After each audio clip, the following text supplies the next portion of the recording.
ত্রিপুরা হচ্ছে দুর্নীতির মহাকুম্ভ। এখানে পুলিশ, শিক্ষা, পূর্ত, বন দপ্তর সহ বিভিন্ন দপ্তরগুলিতে ব্যাপক দুর্নীতি হচ্ছে। এই অভিযোগ করেছেন সিপিএম এর পশ্চিম জেলা কমিটির সম্পাদক প্রাক্তন বিধায়ক রতন দাস। বৃহস্পতিবার আগরতলায় এক বিরাট মিছিল করে দলের পশ্চিম জেলা কমিটি আগরতলায় মেলার মাঠ ভানু ঘোষ স্মৃতি ভবনের সামনে থেকে মিছিলটি শুরু হয়। তারপর শহরের বিভিন্ন পথ পরিক্রমার পর শকুন্তলা রোডে সভা হয়। মিছিল থেকে আওয়াজ উঠে রাজ্য সরকারের বিভিন্ন দপ্তরগুলিতে যে ব্যাপক দুর্নীতি হচ্ছে তার সঠিক তদন্ত করে দোষীদের কঠোর শাস্তির ব্যবস্থা করতে হবে। রতন দাস বলেন, মুখ্যমন্ত্রীর হাতে থাকা বিভিন্ন দপ্তরগুলিতে চরম দুর্নীতি চলছে। তদন্ত করবে কে? সরকার যদি দুর্নীতির তদন্ত না করে তাহলে এর জন্য মুখ্যমন্ত্রী দায়ী থাকবে। এই দিনের এই মিছিলে দলীয় কর্মীদের ভালোই উপস্থিতি লক্ষ্য করা গিয়েছে। আমরা বলছি ত্রিপুরা হচ্ছে দুর্নীতির মহাকুম্ভ।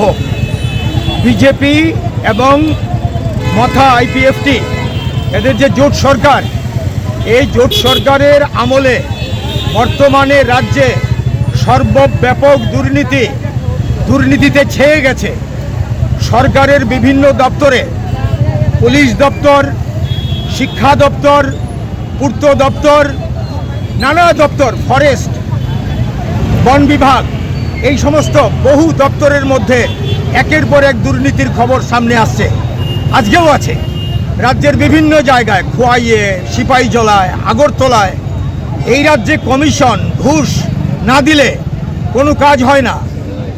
এই তুলাবাজি চলছে, একদিকে নেশার কারবার, অন্যদিকে এই রকম একের পর এক তুলাবাজি, করাপশন। এর বিরুদ্ধে আমাদের প্রতিবাদ। আমরা বলছি তদন্ত করে দোষীদের শাস্তি দেওয়া হোক অবিলম্বে, এবং এই রাজ্যে আইনের শাসন প্রয়োগের কথা তো আগেই বলেছি। এই দুর্নীতি বিরোধী যে পদক্ষেপ, এই পদক্ষেপ সরকারকে করতে হবে। কিন্তু করবে কে? রাজ্যের মুখ্যমন্ত্রীর হাতে এই দপ্তরগুলো।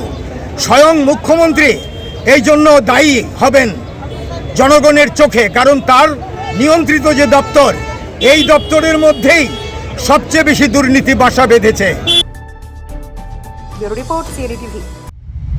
CAD TV, channel for news and entertainment.